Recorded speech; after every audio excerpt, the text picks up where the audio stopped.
With her elbows pressed against the well-worn wood of the bar, Liz swiped at her phone. She found herself lurking the Facebook pages and tweets of her exes. None of them were particularly bad per se, they just weren't right. But what is right? She really didn't know. But she knew they weren't it. It wasn't their fault. A lot of girls will say, it's not you, it's me. But when Liz said it, she really meant it. She was too weird and different. She was starting to think no one would ever be right for her. As terrible as her drinking and phone addiction was, it kept Liz from thinking about the future. One would think that knowing their future would be a good thing, but it isn't. At first it seemed exciting, and it gave her a feeling of security to know that there was always something to come, that her life would never be cut short unexpectedly. The downside, however, is that knowing your future makes it terribly uninteresting. All of her accomplishments, first loves, best friends, none of them were a real surprise. When you get to the moment where you saw yourself in the visions, it all becomes a rerun. You go through the motions, you act like it was a surprise, you pretend you didn't know all along this was going to happen. But then Liz discovered alcohol. It is apparently impossible to see the future when you are drunk all the time. Once Liz realized this, she had been drunk ever since. This is the crossroads of America. Rick said. Right here where we're standing. That statue in the middle, his name is Mercury, Hermes, whatever. He is the god of travel.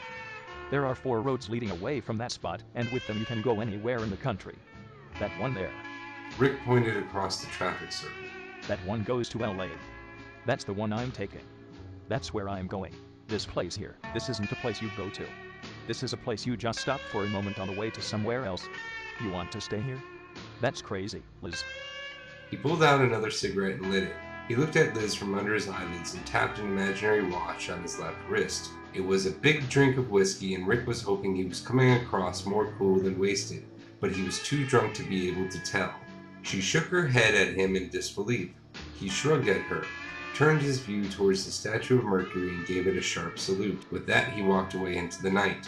Liz pulled out her phone to post an update about the bizarre encounter with a man who wanted to take her across the country for a hamburger, but the battery was red and the phone was already starting to shut itself down.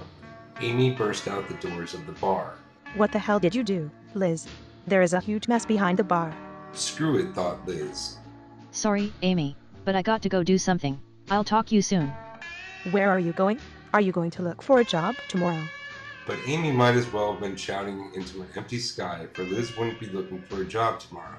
She was sick and tired of people telling her what to do. Rick was about halfway to his car when he heard the clomping of small shoes on the concrete behind him. He smiled and flicked his burning cigarette butt out into the street. Hey, Rick, wait up.